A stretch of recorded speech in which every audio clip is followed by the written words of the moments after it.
Hello there. This is meant to be the weekend reading. Thank you for coming to Compass Starlight.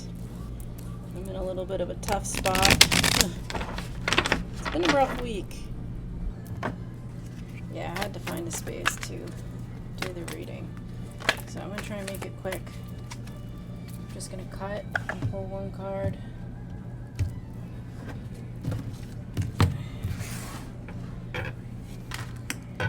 You get Thalia card number 16. That is the Mantegna Tarot. That is my deck of archetype cards. And this one in my hand is the Light Seers Tarot. I'm going to do the same thing and pull 6 cards from this. Because I like the 6. Let's see what kind of energies we have for this weekend. Okay. I don't even know how these are going to appear on camera.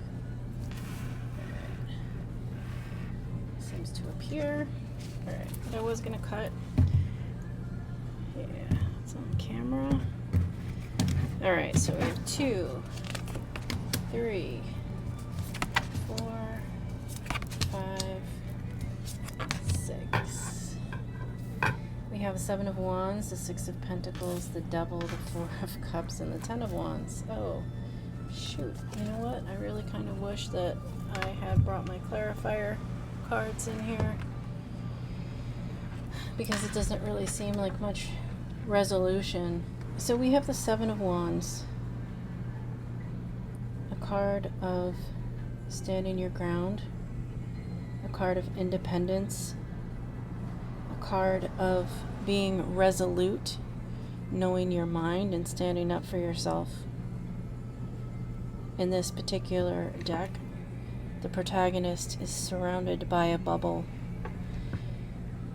She has, in a sense, quarantined herself so that she can become centered. So it is suggested that over the weekend, that is something that we can aim to do, is to center ourselves, go inward, focus, and have intention for bringing forth the light within and making that light stronger. Because when we are worn out, it is difficult to give back to others. We can only give others our best.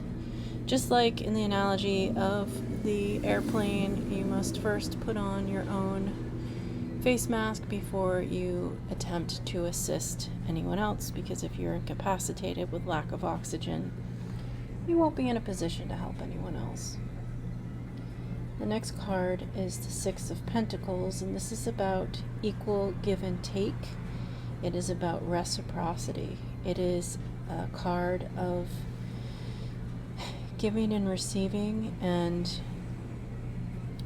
it can be likened to one of the Mantegna Tarot cards, which says, sooner or later, generosity is repaid. Now, it being in the suit of Pentacles, it can be slow moving, but it looks like we may be putting up boundaries where we think there may be inequity in our lives, and a withdrawal in an attempt to gain more balance both within and as well when we come out of this bubble, that we can aim to achieve a better sense of harmony and balance with those with whom we encounter. And the next card is the Empress. And so when we come out of the bubble, it is here with the Empress. This is a card of strength. The Empress knows herself. She's a strong, independent individual who is confident in herself. She has a lot of wisdom, and she trusts in the universe. We also have the full moon in the background, which suggests that perhaps this cycle will take until the next full moon. It might be a little bit. We also have the card the Devil here, and that is a card of toxic energy, toxic habits, overall toxicity.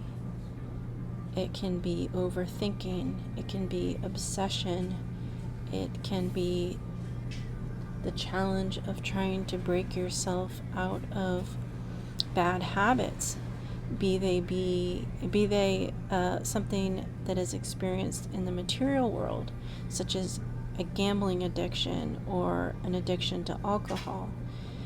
However, this can also indicate other types of habits and patterns, such as the way we think, the negativity that we foster in our thoughts. And if you go inward and focus on yourself to bring forth the light, and you come out with the strength and of the Empress, she honors herself. She honors the divine within her. The challenge, it seems, will be to resist the temptation of negative thought patterns and of negative habits that can easily drag us down into a place of depression, of feeling oppressed, the sense of, I can't think of the word right now, the sense like being lackadaisical. So here in this card, the individual is sort of empathetic, lacking energy or enthusiasm for anything. Even here when the cup is offered, she's not even paying attention. She's distracted. She's not excited about it. And perhaps in the recognition of the patterns and the habits and the temptation to fall back into those patterns, we can recognize how they really make us feel. And finally, because they can make us feel overburdened with whether it's a sense of depression or impending doom or overall stress. That can be seen at times with the Ten of Wands, the burden of the Stack of Wands, the burden of the bundle, and even the burden of certain attachments. So we're being asked to let go of our baggage, which points towards this feeling of malaise and oppression, the temptation, etc. With these cards, I have the Mantegna Tarot card, Talia, card number 16. This is the archetype for transformation. Change, disguise, or reveal yourself. This is to say that we can remove our masks, we can remove our self-deceptions. She's playing an instrument, we can harmonize the energy. She's also on land, which indicates a sense of being grounded. Change, disguise, or reveal yourself. What is it about your true self that you negate, that you hide, that you punish, that you hold back? Is there a way to go within yourself and honor those parts of you, your weaknesses, or what you deem as weaknesses?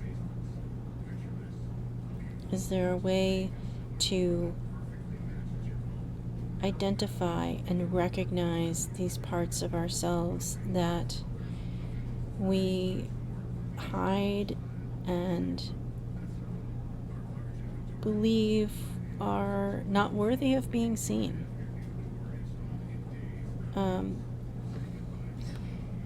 We have the Seven of Wands here at the beginning and the Ten of Wands here at the end, and somewhere in the middle there is a sense of having fought many a battle. It's not about winning or losing those battles. I mean, in the deck there, in the notion of having fought these battles, the individual is still alive. The question is, does the individual, bruised and battered, still have enough zest for life to stand up for one more fight? And the reason I bring it up, that space between the Seven of Wands and the Ten of Wands, is because of the transformation.